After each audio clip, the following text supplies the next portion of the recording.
We started dancing to the music to open up the podcast. What's going on, everybody? It is the Talkin Texans podcast, available on ESPN 97.5's YouTube channel.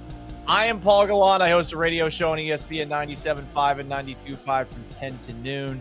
And he is DJ Bien-Aime, the ESPN beat reporter for your Houston Texans. DJ, what's up, dude? Not much. Actually been looking at apartments because I want to move out of my apartment. So I'm trying to figure out, the best combination of saving money while still getting the most of the basics and needs that I have. So from square footage, things like that. View, I don't really care about view. But I could be looking at a dumpster for all I care. I love my space in the apartment. What? DJ? I live in New York, man. Like in New York, if you look, my last apartment, I was literally looking at a dumpster. Oh wow! And I didn't care. But you weren't in the dumpster. I wasn't in a dumpster. I wasn't. But there were rats at times in that apartment. So, those are scary. So I guess you could say I was living in a dumpster. The first place I lived in when I moved back here to Houston, DJ, is the worst place I've ever lived in my life. There were fleas. There was poop all over the sidewalk. It was bad. God. You got what you paid for. So that's a lesson learned by me. So above the dumpster, but yes, also you want to look for something reasonable. You don't need a view. I don't need a view. I feel you. I do not need a view. Okay, guys. Well, speaking about the view, a lot of people have a lot of hindsight thoughts on the Houston Texans trading up in the draft to go and get Will Anderson. And DJ, I saw this was a story that you posted from ESPN.com. Kevin Seifert had reported that during the last couple of hours before the Texans made the pick, that's where they decided, hey, we love Will Anderson. We need a quarterback in CJ Stroud. So they decided to take Stroud. They trade up to 3. This wasn't something they had thought about doing, I guess, until the last couple of hours before the draft. What's your reaction to that? I think it was always on the table that they were going to trade up. But I think the week of the draft is when they started to actually dig down into it and look at the possibilities and things of that nature. Obviously, they made calls to a lot of teams in the top 10, but they centered on the top 5, 3 to 5, with the Cardinals, the Colts, and the Seahawks. So obviously, they obviously landed at 3, and we all know that they gave up what they gave up to get to 3, and it could have been more if they went Will instead of CJ at 2. Probably it most definitely would have been more because the Titans were hot on that trail to try to get up to number 3, so they could also try to get CJ Stroud.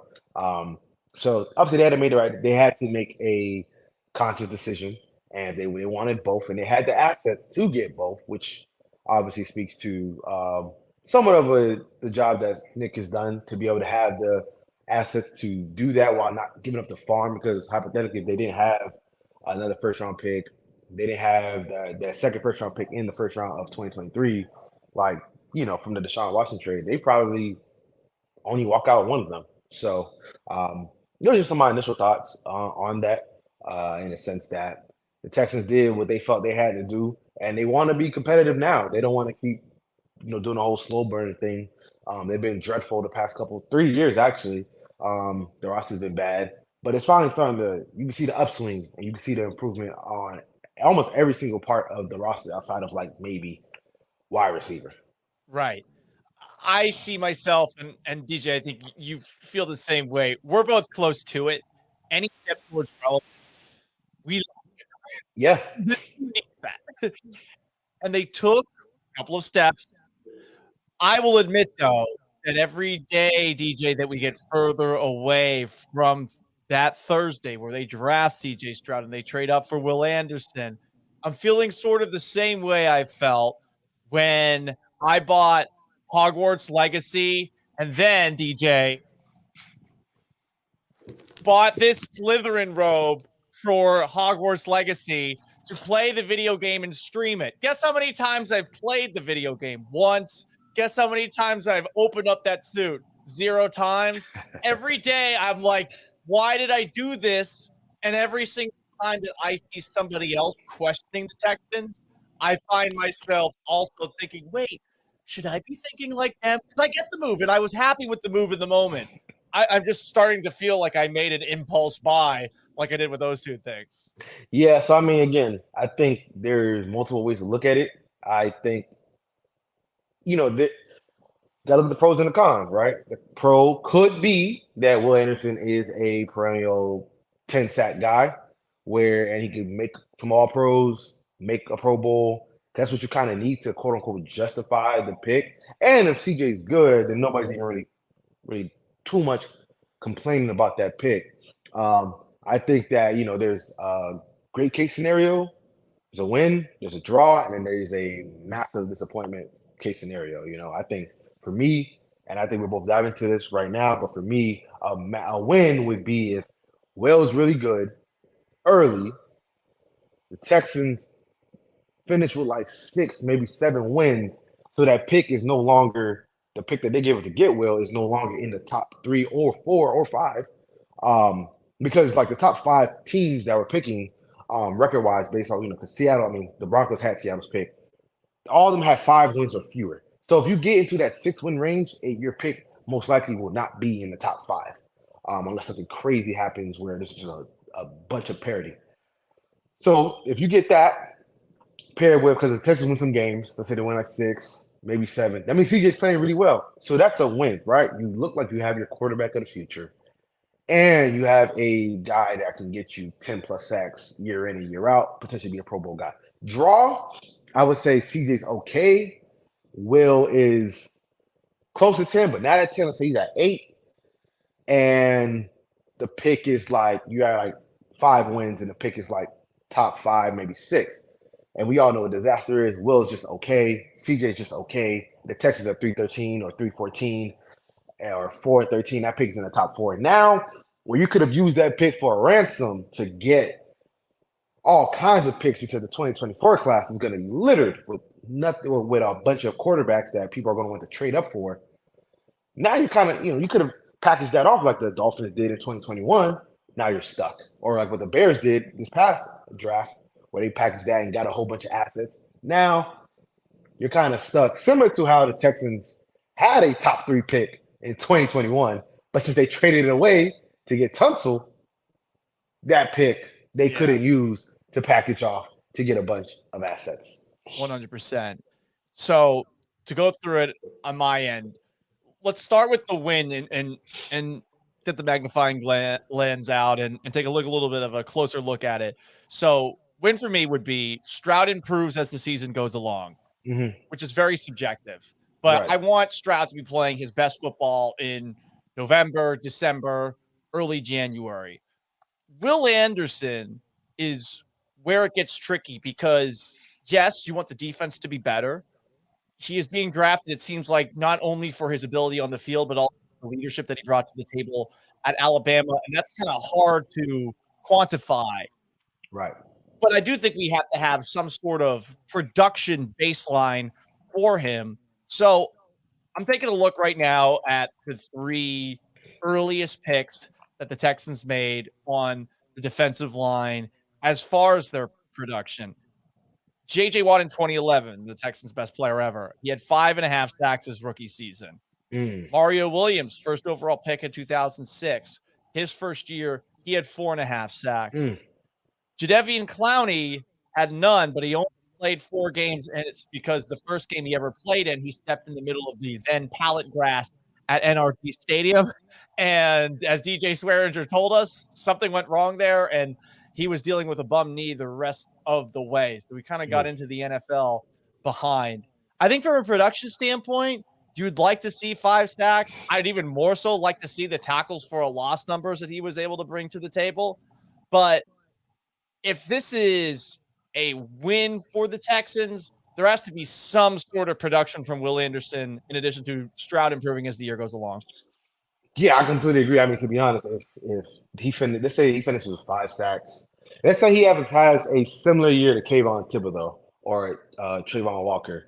I think you're gonna have a lot of people criticizing the Texans loudly, Right right? away, you're right.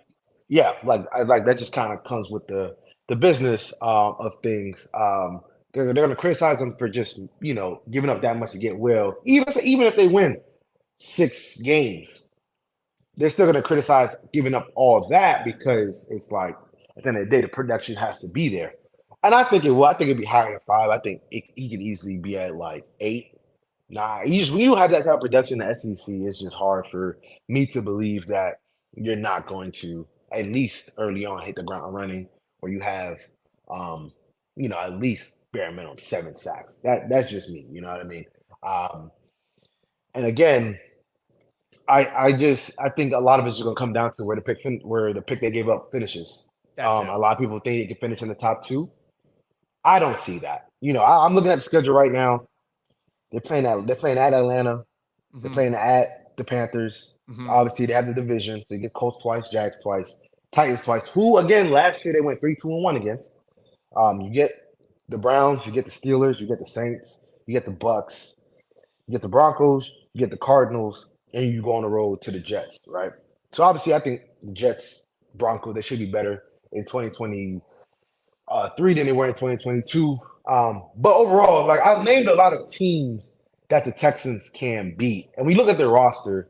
The only like glaring hole based off of just whether pedigree or production from recent years is the receiver room, right? Every other room has been, in my eyes, upgraded, right? Like the safety room has been upgraded. You go from Jonathan Owens to Jimmie Ward. Jimmie Ward is objectively a better player, right? 100%. Obviously, and you kept Desmond King, you kept Tavier in the nickel. The Derek Stingley should improve. Steven Nelson should improve in this system. Same with Jalen. The D line, you add Sheldon, you add Will Anderson. Hopefully, Jonathan Gennard can stay healthy because when he was healthy in 2021, he had 8 sacks in 12 games. And then Jerry Hughes, my fault, Hughes, who had 9 last year. So you have that there, right? Linebacker room, they added Denzel Perryman. They have Corey Littleton. They made some draft moves. Obviously, you still have questions there. You want to see how that looks on the field. I think it's better. Yeah, but it's better though. It's better overall in my estimation. The offensive line got better. When you add in Shaq Mason, you bring in Scruggs. Obviously, hopefully Kenyon Green can take another step. Obviously, Tunsil is who he is, elite left tackle. Titus Howard's a good right tackle. And you have in the backfield Dameon Pierce, who was 7th in the NFL in rushing and up until week 14 before he was shut down for the rest of the season with an ankle injury. Like, this roster is not as bad as people are trying to make it out to be. I think we kind of let, I guess, the names of the teams and logos sometimes trick us. But in reality, this team was competitive in a lot of their games last year. They just couldn't finish, mainly because the offense would dry up and their quarterback threw 7 interceptions in the fourth quarter. It's hard to win games when your quarterback threw 7 interceptions in the fourth quarter. So I can easily see a scenario based off of the teams I just listed who they're going to play where they finish with at least 6 wins. Because again, you're splitting the division or go 2-4 in the division and find 4 other wins on the rest of the schedule. With the talent that they have, if they can't get to 6 wins, then they might not have the right coach. That's just me. You feel me? Like, I'm just being honest. Like, they might not have a good enough staff. If with that roster, you can't get to 5 or 6 wins. If you have 3 wins, 4 wins with that roster, then there needs to be questions asked up top. I also just pointed the schedule. You said AFC South, that's 6 games. You got 4 games against the NFC South, who you just listed. You get the lucky draw of the Arizona Cardinals as your other random interconference game, which is awesome. Like, that's fantastic news that you got to draw the worst team in the league, like, definitively. So it does set you up in a spot where you should win more games than expected. So I'm with you on that page. And to take a look at the roster, hell, I'm not going to act like they improved it dramatically, but I think there's a sliver of improvement at wide receiver when you're dealing with now more recognizable names. Noah Brown, I've seen play well for the Dallas Cowboys. I don't know if Robert Woods has anything left in the tank. He didn't look very good in Tennessee last year, but that is also a guy that we have seen produce before. Dalton Schultz is much better than any of the tight ends that they had in the room. I guess I would have liked to see them get a little bit more depth at the running back position, We'll see if Mike Boone is going to be a better backup than Rex Burkhead was, I suppose. Pretty low bar to clear. Don't forget Derek Stingley. Oh, that's true. Yeah, that's true. Yeah. That's true. I forgot about that. So yeah.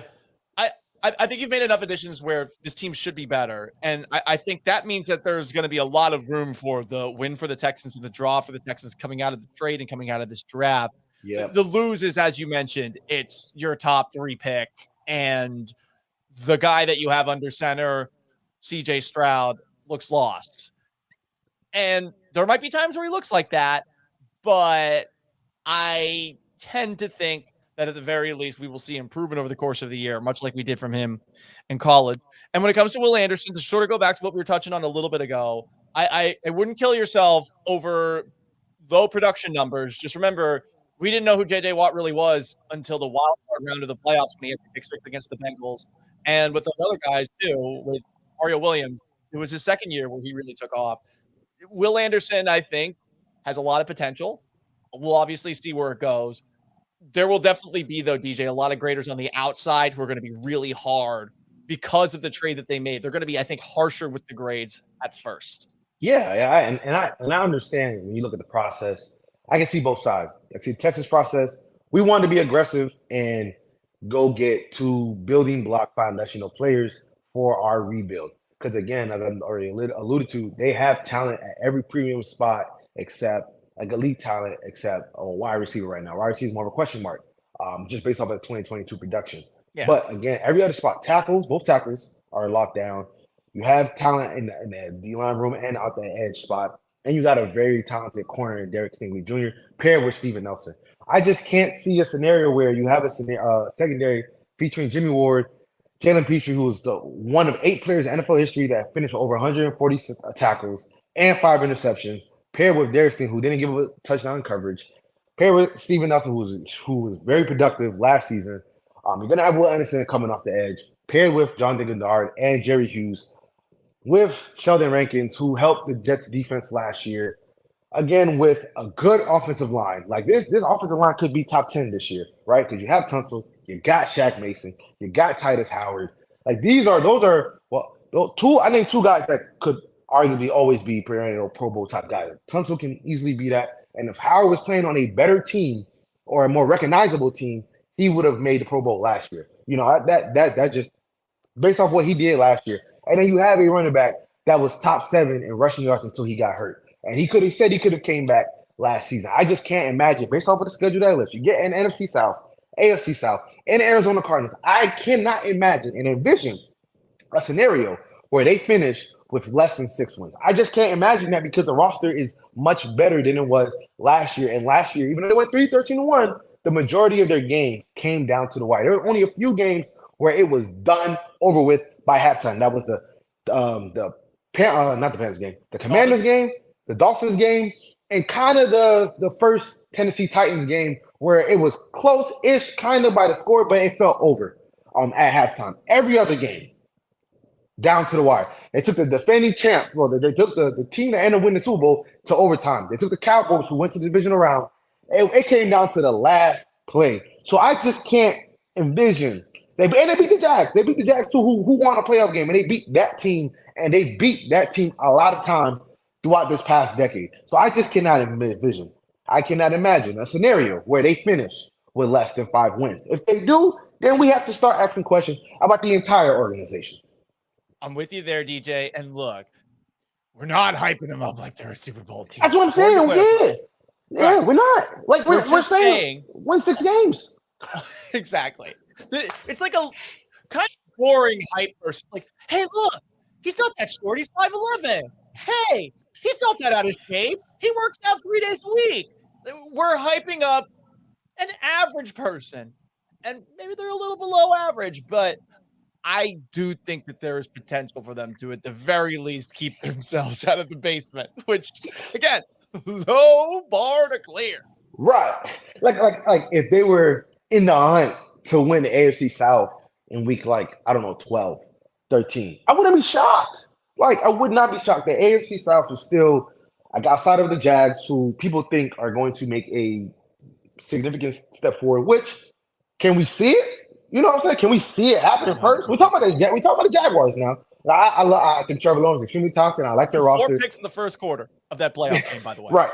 But we've seen the Jags win some playoff games, make it appear like they're on the right track, and they completely fall apart. Mm-hmm. Now, I don't expect them to fall apart, but can we at least see it? The Colts are in a similar spot as the Texans, where they're revamping a lot of things, and same with the Titans. So, and again, like the Texans have been competitive within the division for the past decade. So again, split, go 3-3, 2-4, whatever, and then find 3 to 4 wins outside of that. Get that pick outside the top 5, and at the worst, it's a draw. Because let's say they go like 6-11 or 7-10, and Will Anderson has 5 sacks. At the worst, for 2023, it's a draw. You can't kill them completely for making that trade, knowing that they were able to still win games, and they're still able to win games. And the pick is now outside of the top 3 because people think it's gonna finish in the top 3, which is lunacy to me. That people think it's gonna finish in the top 3, and I'm not even being a homer or anything like that because I'm pretty straightforward, pretty straight and narrow. I'm just looking at the roster, looking at the players that they have on the roster, and looking at the depth chart. If they finish 3-14 or 4-13, we gotta ask questions about like what happened? Like, how did you get to this point where you have the talent? You have enough talent. Like, you telling me based off of the moves they made, they're only gonna win one more game? And people forget, like last year they played the NFC East and the NFC West and the AFC West. They had a hard schedule. They had a very hard schedule. You know what I'm saying? They got an easier schedule this year based off of the win percent. I think they have like the 3rd lowest based off of the winning percent. It's like based off of last year, like 0.45. So like, hey man, they can get to 6. I'm predicting they're getting to 6 minimum. That's me. I like it. I like the passion and authority you say it with. And again, whoever knows, but I'm with you. I'm with you here. Now, interesting question about how the season starts off. I saw a piece about Scott Fitterer. He did a interview with Mike Flory of Pro Football Talk, and he was asked, hey, is Bryce Young going to start right away? And he tiptoed around it, and he said, hey, we signed Andy Dalton. Andy Dalton weirdly had a top 12 passer rating last year in New Orleans, which surprised me. That's for damn sure. And I guess there is a potential they would put Dalton in there. I know you were out at a golf tournament earlier today. We're recording this on a Monday afternoon. And in addition to diffusing my tinfoil hat conspiracy that perhaps ownership had pushed Nick Caserio to draft a quarterback, we also, DJ, not much new, I guess, about whether or not to expect Stroud under center week 1. Yeah, I mean, right now, they're just kind of saying, the good old lines of, you got to earn this spots, things like that. It's early. We got, have everything play out. I have a stat here from ESPN. Among the 17 quarterbacks drafted in the top 5 from 2011 to 2022, 11 started in week 1 of their rookie season.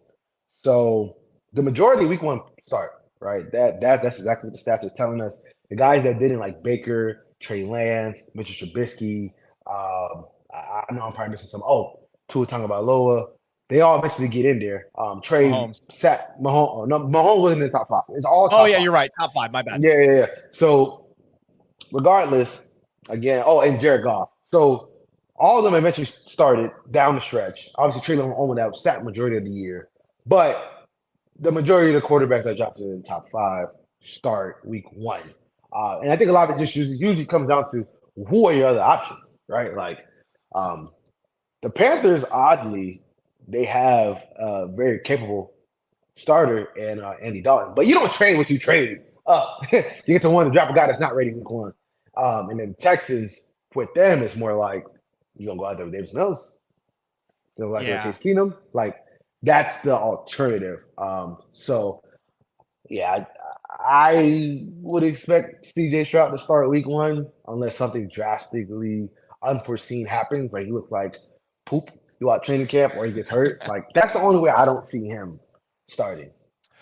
I'm going back to when the Texans drafted Deshaun Watson, and they famously began the season with Tom Savage under center. For those who remember Tom Savage, Savage could not move at all. He was just a statue man back there. Right. I'll give him credit. Guy had poise. I mean, he stood in there. That's Right. that's for sure. But didn't go so well for him. And after the first half of the first game of the year against the Jaguars, they benched him and put in Deshaun Watson. Watson's first game, the rest of that game against the Jaguars wasn't so good. Second game Thursday night against the Bengals, he looked pretty impressive. And then he has a game against the New England Patriots where he was seemingly going, touchdown for touchdown with Tom Brady. A couple weeks later, it's the same thing in Seattle against Russell Wilson and the Seahawks. And Legion Boom. Yep. But that offensive line wasn't very good. And I remember, DJ, that one of the reasons that they thought that they maybe shouldn't put him in right away is because they felt as the season wore on that they had the worst offensive line in the NFL. They thought it was the worst. Wow. This offensive line is not the worst in the NFL. So you would think that he will get in sooner rather than later. Yeah, absolutely. I mean, CJ's obviously going to be smart enough to play within the system and be able to, again, it's going to be, I don't want to say it's going to be a heavy run system, but the majority of teams, coaches from the Kyle Shanahan tree, minus Mike McDaniel, because he went to a more unique situation where he had two of the best 15 receivers in the sport.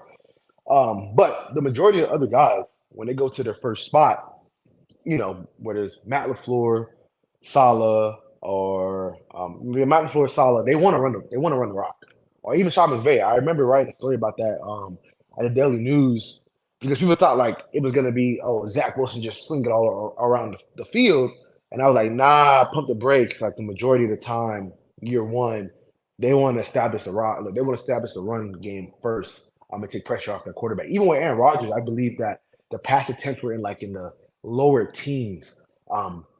That first year with Aaron Rodgers, while they were running the ball with Aaron Jones and things of that nature. So yeah, I mean, as long as CJ Stroud can play, look like he can be function within the system and be able to hit his first reads, because I anticipate Bobby Slowick is going to be the offensive coordinator that's going to try to always simplify everything and create easy reads for CJ. And CJ is a smart quarterback. You can't produce the way he produced at Ohio State and not be, smart.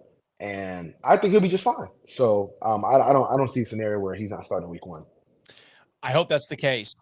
There was an interesting story, DJ, that popped up a couple of days ago, and I'm not 100% sure how much stock to put into this one.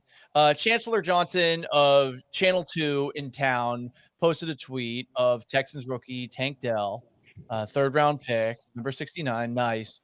He had some interesting comments about his pre-draft interactions with CJ Stroud. Sounds like they met in Indianapolis at the Combine, that they really got along. And Dell intimated that come draft time, he and Stroud were talking. He said that he wanted Stroud to push for him to go to Houston. Right. Stroud said that he did push for that, and that perhaps he was actually listened to based off of some audio from Texans radio where Nick Caserio was talking with John Harris. This is a story, DJ, that at first I saw and I kind of rolled my eyes at because one of those aggregator accounts took it and ran with it and seemed to take the quote out of context. But I am intrigued by how many teams around the NFL, and specifically this one, are listening. And by listening, I mean truly listening to suggestions made by quarterbacks. Because there's certainly, I would imagine, an element of, hey, yeah, we'll listen to anything our quarterback says. When it comes to maybe suggestions as to who to draft, that might be where the organization gives the quarterback a little bit of side eye. So should we be making a big deal out of this idea that CJ Stroud could be the reason that they drafted Tank Dell? Or do you think these are just a couple of interesting stories that happen around the draft that are cute to tie with a neat little bow with what you heard from Dell the other day? Yeah, I'm going to go with the latter. Cute little stories to tie with a bow on, the draft. Because it just happened that CJ, it was all coincidental, right? CJ likes Dale as a player. The Texans like Dale as a player. CJ and Dale had a relationship after the combine. CJ and Dale are now Houston Texans. It's just more coincidental than anything. I don't really view it as, the aggregate account made it seem like CJ forced the Texans or demanded the Texans draft. Yeah, like jumped up Tank on the Dell. table. Yeah, because like CJ Stroud can force Nick Caserio to do what he says.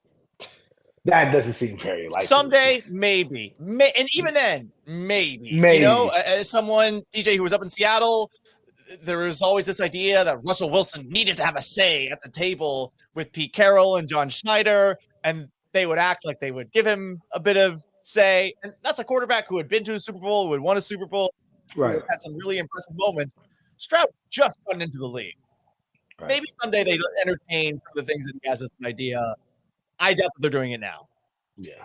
And I think it was more like, in passing, I like Dale. You know what I mean? Like, I think he can play. And, I don't really view it as like, he was making demands or anything like that. I think it was just, I had a regular conversation, talking, and Dale, and Dale got brought up and things like that. You know what I mean? I don't, Dale's a Houston Texan now. You feel me? Like, however it got done, you know what I mean? But I don't think it was CJ forcing anything or anything of that nature. I think it's more like coincidental.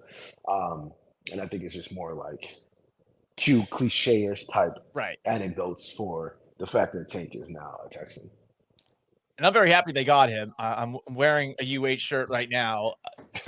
The guy's fast. The guy scores touchdowns. He's tiny, but I'm curious as to the ways that Bobby Slowick is going to try to use him. This is one of those real, perhaps positionless players, which is a guy that you can, maybe put in the backfield in certain situations. You move him out to the side of the field.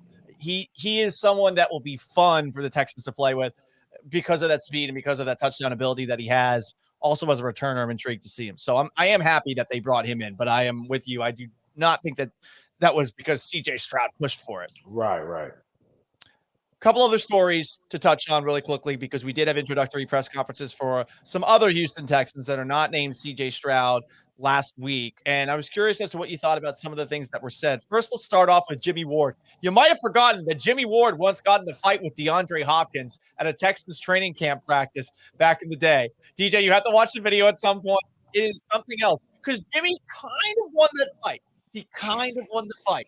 It was separated, but this was early on in practice. Like, I want to say 5 minutes into because it was during the point where you could actually still record. And for those who are unfamiliar with practices at NFL teams, you get like a set amount of time to record things. Right. And almost always during that time, nothing happens. So you're just like zooming in on people stretching and like warming up. But we had the cameras rolling for Jimmie Ward and DeAndre Hopkins just beating the you-know-what out of each other. It was a very, very, whoa kind of moment, especially now that he's here with the Houston Texans. It sort of comes full circle. That's funny. And he played against them a bunch the past couple of years in when he was with the 49ers. Yeah. So,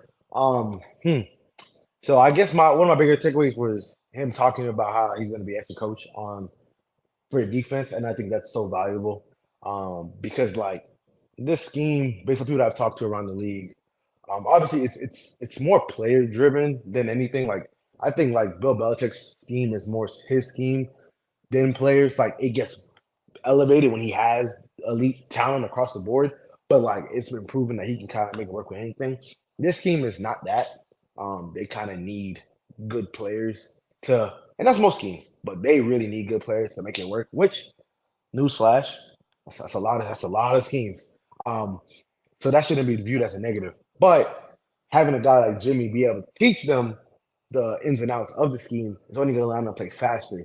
And when this defense is playing fast, I know it sounds cliche. You want every defense to play fast, but this one specifically, when everybody is really on the same accord, because they're not going to ask, especially the secondary and the linebackers from a coverage standpoint, to do a lot of things. But they're just going to want them to master those few things that they're doing so they can play extremely fast and basically, kind of play with their hair on fire.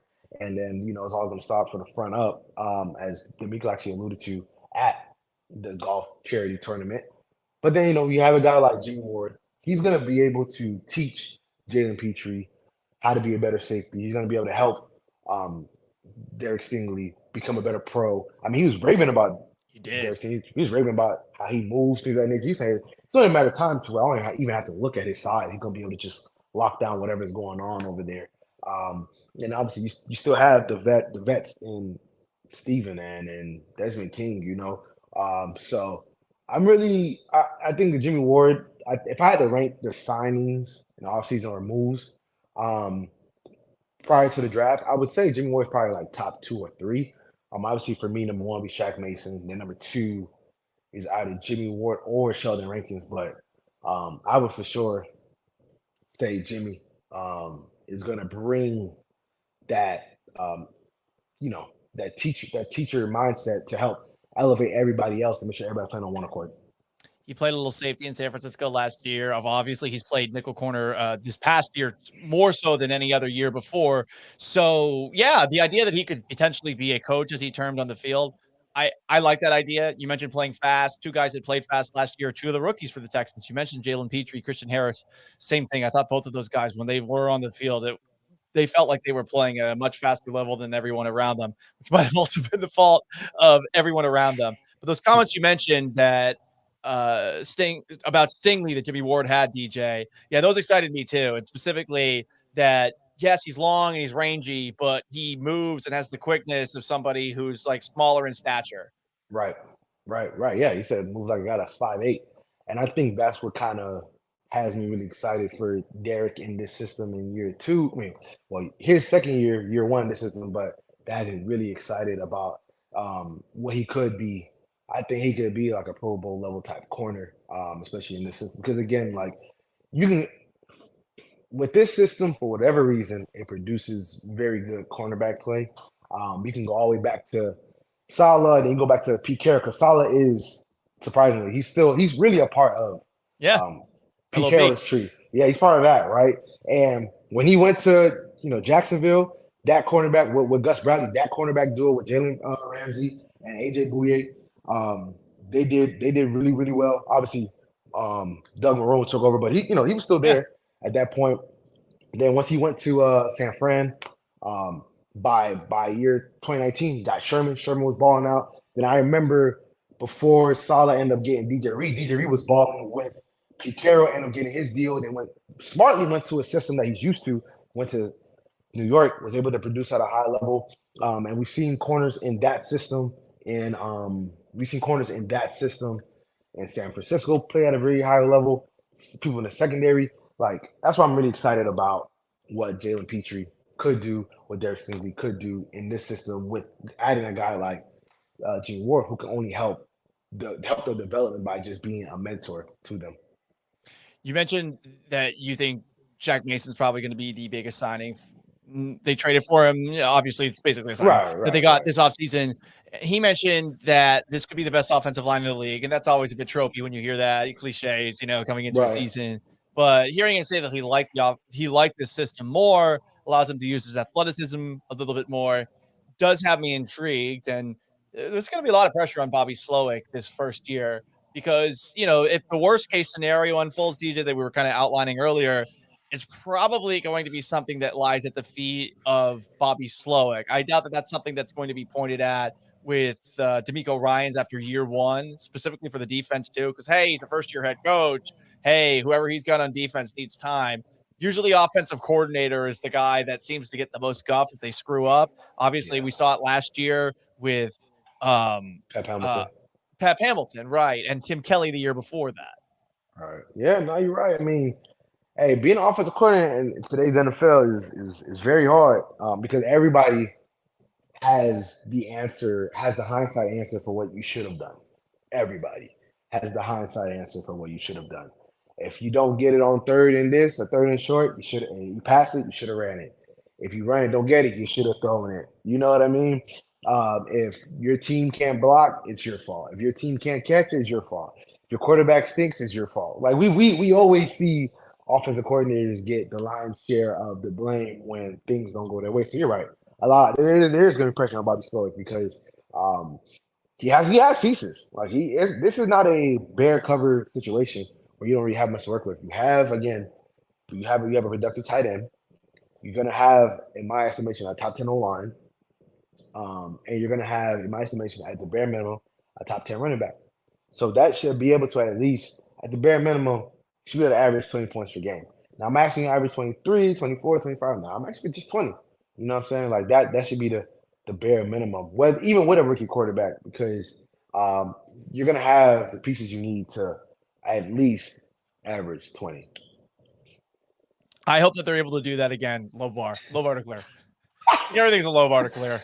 It's really nice. Honestly, you come in after that. What do you have to do?